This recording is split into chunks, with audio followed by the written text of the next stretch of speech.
Hi friends, good morning. ಇವತ್ತು Friday, so Hanumantha ಜಯಂತಿ ಕೂಡ ಹೌದು. ಎಲ್ರಿಗೂ ಹನುಮ ಜಯಂತಿಯ ಶುಭಾಶಯಗಳು.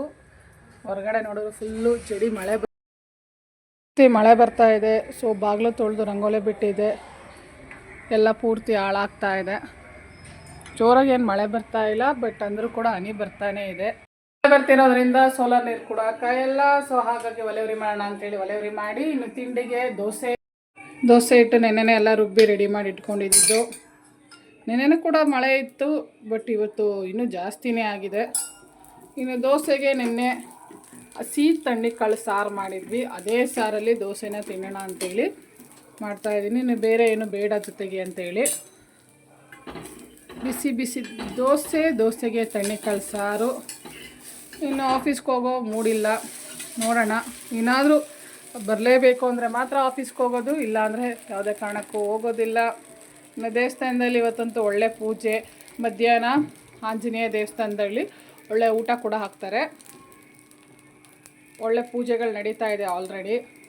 ಇನ್ನು ಸಂಜೆ ಆರ್ಕೆಸ್ಟ್ರಾ ನಡೆಯುತ್ತೆ, ಅದ್ರ ಜೊತೆಗೆ ಪ್ರಸಾದ ಕೂಡ ಹಂಚ್ತಾರೆ. ಹಾಲಿನ ಅಭಿಷೇಕ ಮಾಡಿಸ್ತಾರೆ, ಪ್ರಸಾದ ಮಾಡಿಸೋರು ಸಪ್ರೇಟಾಗಿ ಕೂಡ ಬಾಡಿಸಿ ಹಂಚ್ತಾರೆ.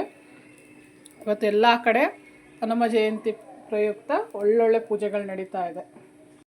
2 ಡೇಸ್ ಸ್ಪೆಷಲ್ ಬಿಸಿ ಬಿಸಿ ಅಕ್ಕಿ ದೋಸೆ ಜೊತೆಗೆ ಕಾಳು ಸಾರು. ಒಳ್ಳೆ ತಿಂಡಿ ಆಯಿತು, ಒಳ್ಳೆ ಪೂಜೆ ಆಯಿತು, ಮನೇಲೆಲ್ಲ ಕೆಲಸನೂ ಆಯಿತು. ಇನ್ನು ಮಳೆ ಸ್ವಲ್ಪ ಕಡಿಮೆ ಆಗಿದೆ.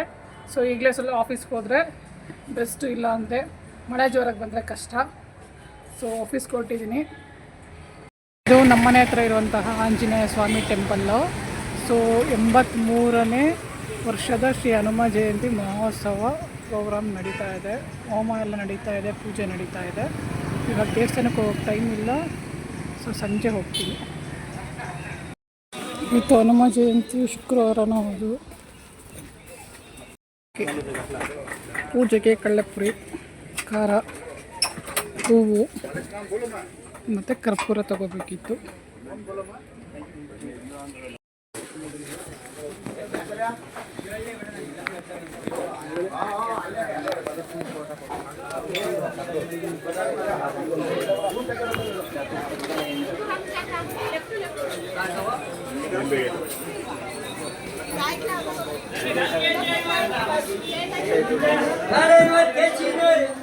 ಹೂ ರೇಟ್ ಅಂತೂ ಜಾಸ್ತಿ ಇದೆ, ಕೆಲವು ಹೂ ಕಡಿಮೆ ಇದೆ. ನನಗೆ ಬೇಕಾಗಿರೋ ಹೂ ತೊಗೊಂಡೆ, ನನಗೆ ಬೇಕಾಗಿರೋದು ಕರ್ಪೂರ ಎಲ್ಲ ತೊಗೊಂಡು ಹೊರಗಡೆ ಬಂದೆ. ಮಳೆ ಬರ್ತಾ ಇದೆ, ಜೋರಾಗೇನಿಲ್ಲ, ಬಟ್ ಸೋನೆಯೇ ಜೋರಾಗಿ ಬರ್ತಾ ಇದೆ.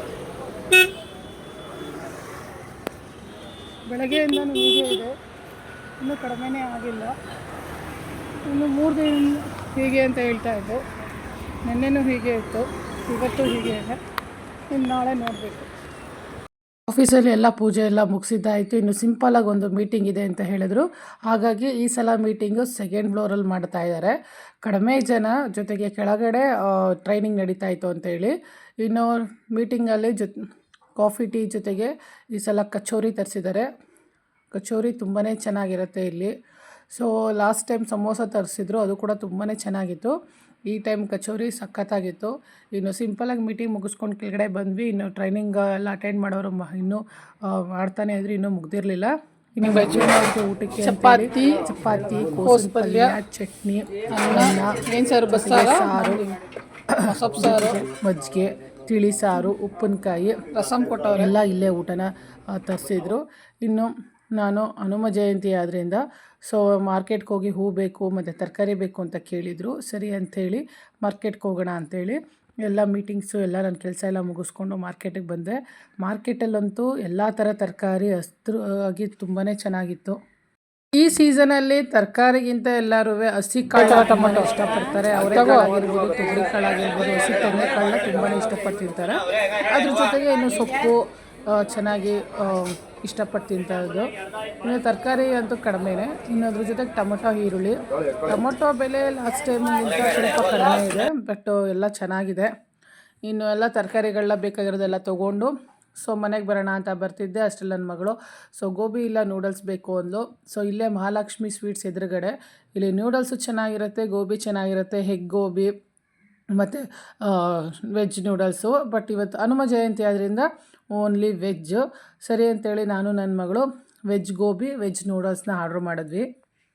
ಚಳಿ ಬೇರೆ ಇತ್ತು, ಬಿಸಿ ಬಿಸಿಯಾಗಿ ಅಲ್ಲೇ ನಮಗೆ ಅಂತಲೇ ಇದಾಯಿತು, ಅಲ್ಲೇ ಮಾಡಿಕೊಟ್ರು. ಸೊ ನನಗಂತೂ ತುಂಬಾ ಇಷ್ಟ ಆಯಿತು. ಅದ್ರ ಜೊತೆಗೆ ಪಕ್ಕದಲ್ಲಿ ನಾವು ಮಸಾಲೆ ಪುರಿ, ಪಾನಿಪುರಿ, ಸೊ ಅದನ್ನು ಇಷ್ಟಪಟ್ಟು ತಿನ್ನೋರು ಅದು ಕೂಡ ಆರ್ಡ್ರ್ ಮಾಡ್ತಾಯಿದ್ರು. ಇನ್ನು ಅಲ್ಲಿಂದ ತಿನ್ಕೊಂಡು ಬಂದ್ವಿ. ಇನ್ನು ನನ್ನ ಮಗಳು ಚಿರುಮುರಿ ಕೂಡ ಬೇಕು ಅಂತ ಕೇಳಿದ್ಲು. ಅದೇನೋ ತುಂಬ ದಿನಗಳಾದಮೇಲೆ ಇಲ್ಲಿ ಚಿರುಮುರಿ ಅಂತಿದ್ದಾಳೆ. ಮಾಮೂಲಿ ಚಿರುಮುರಿಗಿಂತ ಬೇಬಿಕಾರ್ನ್ ಚಿರುಮುರಿ ಟ್ರೈ ಮಾಡೋಣ ಅಂಥೇಳಿ ಒಂದೇ ಒಂದು ಬೇಬಿಕಾರ್ನ್ ಚಿರುಮುರಿ ತೊಗೊಂಡ್ವಿ. ಇದು ಕೂಡ ಸಖತ್ತಾಗಿತ್ತು. ಇನ್ನೆಲ್ಲ ತಿಂದ್ಕೊಂಡು ಇನ್ನು ದೇವಸ್ಥಾನಕ್ಕೆ ಹೋಗಬೇಕಿತ್ತು. ಇಲ್ಲಿ ಸಂಜೆ 8 ಗಂಟೆ ಮೇಲೇ ಮಹಾಮಂಗಳಾರತಿ. ಸೊ ಜೊತೆಗೆ ಇಲ್ಲಿ ಆರ್ಕೆಸ್ಟ್ರಾ ಕೂಡ ನಡೀತಾ ಇರತ್ತೆ. ಪ್ರತಿ ವರ್ಷ ಈ ಆಂಜನೇಯ ಟೆಂಪಲಲ್ಲಿ ತುಂಬಾ ಗ್ರ್ಯಾಂಡಾಗಿ ಪೂಜೆನ ಮಾಡ್ತಾರೆ. ಯಾಕೆಂದರೆ ಇದು ತುಂಬ ವರ್ಷಗಳಿಂದ ಇರುವಂತಹ ಆಂಜನೇಯ ಟೆಂಪಲ್ ಆದ್ದರಿಂದ. ಜೊತೆಗೆ ಪಕ್ಕದಲ್ಲೇ ಚೌಟ್ರಿ ಕೂಡ ಇದೆ, ಎದುರುಗಡೆ ಚಾಮುಂಡೇಶ್ವರಿ ದೇವಸ್ಥಾನ ಇದೆ, ಅದ್ರ ಪಕ್ಕದಲ್ಲಿ ಊರಿನ ಮಾರಮ್ಮ ದೇವಸ್ಥಾನ ಕೂಡ ಇದೆ. ಹಾಗಾಗಿ ಸೊ ಇಲ್ಲಿ ಪ್ರತಿ ಒಂದೊಂದು ದಿನಕ್ಕೆ ಒಂದೊಂದು ಆಚರಣೆ ಮಾಡ್ತಾರೆ. ಅಂದರೆ ಒಂದು ಗೀತೆಗಳು ಏನು ಆರ್ಕೆಸ್ಟ್ರಾ ಅಂತ ಮಾಡ್ತಾರೆ. ಸೊ ಅದರಲ್ಲಿ ಒಬ್ಬೊಬ್ಬರು ಒಂದೊಂದು ದಿನಕ್ಕೆ ಕರೆಸ್ತಾರೆ. ಸೊ ಹಾಡುಗಳನ್ನ ಹೇಳ್ತಾರೆ. ಸೊ ಇವತ್ತು ಜನ ಸ್ವಲ್ಪ ಕಡಿಮೆ, ಯಾಕೆಂದರೆ ಮಳೆ ಬರ್ತಾ ಇದೆ, ಹನಿ ಬೆಳಗ್ಗೆಯಿಂದ ಬರ್ತಾನೆ ಇದೆ. ನೆನ್ನೆನೂ ಕೂಡ ಸ್ವಲ್ಪ ಇತ್ತು, ಬಟ್ ಇವತ್ತಂತೂ ಬೆಳಗ್ಗೆಯಿಂದನೇ ಸ್ವಲ್ಪ ಜಾಸ್ತಿನೇ ಆಗಿದೆ. ಸೈಕಲ್ಪುರ್ ಅಗರಬತ್ತಿಯವ್ರದ್ದು ಸ್ಪೆಷಲ್ಲಾಗಿ ನೋಡಿ ಎಷ್ಟು ಒಂದು ಅಗರಬತ್ತಿನ ಹಚ್ಚಿದ್ದಾರೆ. ಇವಾಗ ಸ್ವಲ್ಪ ಹೊತ್ತಲ್ಲಿ ಹಚ್ಚಿದ್ದಾರೆ ಅನಿಸುತ್ತೆ. ಇನ್ನು ನೋಡಿ ಎಲ್ಲ ಹೂವಿನ ಅಲಂಕಾರ ದೇವರಿಗೆ ಮತ್ತು ಹೊರಗಡೆಗೆ ತುಂಬಾ ಚೆನ್ನಾಗಿ ಮಾಡಿದ್ದಾರೆ. ಇದನ್ನು ದೇವಸ್ಥಾನದವರೇ ಮಾಡಬೇಕು ಅಂತೇನಿಲ್ಲ, ಯಾರಾದರೂ ಅರಸ್ಕೊಂಡಿರೋರು ಕೂಡ ಈ ಥರ ಹೂವಿನ ಅಲಂಕಾರಗಳನ್ನ ಮಾಡ್ಬೋದು. ಪ್ರಸಾದಗಳು ಅಷ್ಟೇ, ಯಾರು ಅರಸ್ಕೊಂಡಿರೋರು ಕೂಡ ಅವರು ಇಷ್ಟವಾದ ಪ್ರಸಾದನ ತಂದು ಕೊಟ್ಟರೆ ಇಲ್ಲೂ ಕೂಡ ಹಂಚ್ತಾರೆ. ಇಲ್ಲಾಂದರೆ ಒಟ್ಟಿಗೆ ಇಷ್ಟು ದುಡ್ಡು ಅಂತ ಕೊಟ್ಟರೆ ಎಲ್ಲ ಸೇರಿ ಅವರೇ ಹಂಚ್ತಾರೆ. ಇದು ಬೆಳಗ್ಗೆ ಕೂಡ ಮಹಾಮಂಗಳಾರತಿ ನಡೆಯುತ್ತೆ. ಮಹಾಮಂಗಳಾರತಿಯಲ್ಲಿ ಹಾಲಿನ ಅಭಿಷೇಕ ಮಾಡಿಸೋರು ಮಾಡಿಸ್ತಾರೆ. ಅದೇ ಹಾಲನ್ನ ಎಲ್ರಿಗೂ ಬರೋರಿಗೆ ಕೊಡ್ತಾರೆ. ಜೊತೆಗೆ ಬೆಳಗ್ಗೆ ಟೈಮ್ ಕೂಡ ಮಹಾಮಂಗಳಾರತಿ ಆದಮೇಲೆ ಪ್ರಸಾದ ಕೊಡ್ತಾರೆ. ಬಾತು, ಉಪ್ಪಿಟ್ಟು, ಬಿಸಿಬೇಳೆ ಬಾತು, ವಾಂಗಿಬಾತು, ಅವರೆಕಾಳು ಬಾತು, ತರಕಾರಿ ಬಾತು, ಡಿಫ್ರೆಂಟ್ ಪ್ರಸಾದಗಳನ್ನ ಕೊಡ್ತಾರೆ. ತುಂಬಾ ಚೆನ್ನಾಗಿರುತ್ತೆ. ಎಲ್ಲ ಹೈಜೆನಿಕ್ಕಾಗಿ ಇಲ್ಲೇ ನೀಟಾಗಿ ಮಾಡ್ಕೊಂಡು ತರ್ತಾರೆ. ತುಂಬಾ ಚೆನ್ನಾಗಿರುತ್ತೆ. ಇನ್ನು ಅಲಂಕಾರ ಅಂತೂ ಪೂರ್ತಿ ದೇವಸ್ಥಾನಕ್ಕೆ ಫುಲ್ ಅಲಂಕಾರ ಮಾಡಿದ್ದಾರೆ. ಏಕೆಂದರೆ ಇದು ತುಂಬಾ ಗ್ರ್ಯಾಂಡಾಗಿ ಮಾಡುವಂತಹ ಪೂಜೆ. ಆಂಜನೇಯ ಟೆಂಪಲ್ ಅಂತೂ ಇಲ್ಲಿ ತುಂಬಾ ಫೇಮಸ್ಸು, ತುಂಬಾ ಹಳೆ ಟೆಂಪಲ್ಲು. ಇನ್ನು ಪೂಜೆ ಮುಗಿಸ್ಕೊಂಡು ಒಳ್ಳೆ ಪ್ರಸಾದ ಸಿಕ್ತು.